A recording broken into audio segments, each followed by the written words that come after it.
Pure food regulation 2018 में जारी किया गया है। इस रेगुलेशन के तहत हुकूमत दर हकीकत छोटे किसान, हमारे लाइव स्टॉक का कारोबार करने वाले छोटे किसान हैं, उनके दूध फ़रोख्त के बारे में कुछ ज़ाब्ता-जात बना रही है। ये ज़ाब्ता-जात दर हकीकत उन पर कुछ पाबंदियाँ लागू करने के मुतरादिफ है कि हमारे किसान जो कि खुला दूध फ़रोख्त करते हैं, बेचते हैं, वो अब खुला दूध नहीं बेच सकेंगे।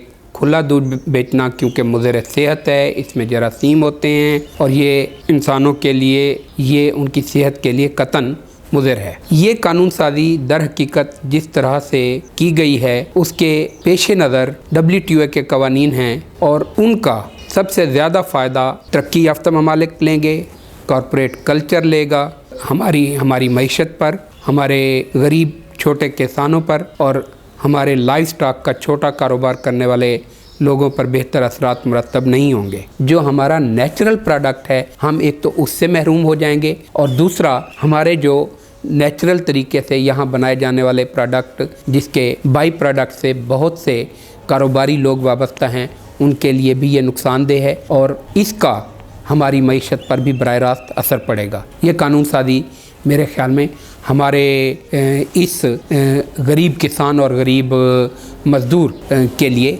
कतन बेहतर नहीं है। गवर्नमेंट को इस हवाले से दोबारा सोचना चाहिए। इनके ज़मीन, कारोबार और लाइव स्टॉक के निज़ाम को बेहतर तौर पर मजबूत करना चाहिए, ना कि ये कानून साज़ी हमें उनके ज़ेरे असर करनी चाहिए। अब देखना ये है कि डेवलपिंग कंट्रीज़ में ये ट्रेंड क्यों डेवलप होते हैं। वो ममालिक जिन्होंने WTO के साथ मुआहदे पर साइन किए हुए हैं, तो WTO के बड़े सरमायादार, बड़े कारोबारी हजरात, कॉरपोरेट कल्चर के टाइकून ये प्रेशर डेवलप कर लेते हैं कि जी कानून साज़ी ऐसी ही करनी चाहिए जिसका बराह रास्त फ़ायदा उनको हो, क्योंकि अब आप साइन करके एक सिग्नेटरी की हैसियत से अब आप इस मुआहदे के ताबे हो गए, लिहाजा आपको तमाम कानून साज़ी भी उसी तरह से करनी चाहिए जो WTO की तरफ से डायरेक्शन आए। तो वो डायरेक्शन जो दे रहे होते हैं वो डेवलप्ड कंट्रीज़ के बड़े टाइकून कॉरपोरेट कल्चर के मफादात के लिए होती है, ना कि वो हमारे किसान और हमारी ख़वातीन और हमारे छोटे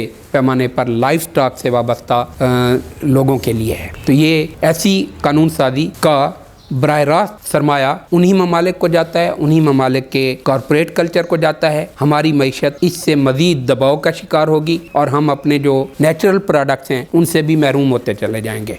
जहाँ तक हुकूमत पर एक प्रेशर डेवलप करने का ताल्लुक़ है, तो उसके हवाले से ज़रूरी है कि कुछ तहरीकें लोकल सतह पर जन्म लें और मज़दूर किसान ख़ुद प्रेशर ग्रुप्स बनाएं। वो हुकूमत पर ये दबाव डालें कि वो इस तरह की कानून साज़ी करने से पहले अपने लोकल गरीब मज़दूर किसानों के मफादात, माशी मफादात को प्रॉपर तरीके से देखें, उनके हक़ में कानून साज़ी करें और ऐसी कानून साज़ी जो उनसे उनका रहता सहता कारोबार भी छीन रही है उससे गुरेज़ किया जाए, ना कि हमें वक्ती फ़ायदा देखते हुए कि जी ये अगर हम मुआहदे कर रहे हैं तो इन मुआहदों का बराह रास्त असर हमारी मईशत पर मुस्बत पड़ेगा। ऐसा कोई मुस्बत असर नहीं पड़ेगा, क्योंकि उसके मुतबादिल हम अपने गरीब किसानों को बेरोज़गार कर रहे हैं। जहाँ तक कॉरपोरेट कल्चर और सरमायादाराना निज़ाम की फ़िलासफ़ी का ताल्लुक़ है, तो उसमें हर सूरत एक नुक्ते नज़र और एक फार्मूले पर वो काम करते हैं। उनका ये होता है कि मुनाफा और शरह मुनाफा को किस तरह से आप बढ़ा सकते हैं। वो हर सूरत अपने मुनाफे और शरह मुनाफे के पर ही ज़ोर देते हैं और उसी पर ही फोकस करते हैं। कॉरपोरेट कल्चर ने कभी इंसानी बुनियादों पर या कभी इज्तमाई सोच के हवाले से या इज्तमाई लोगों के मफाद के हवाले से नहीं सोचा।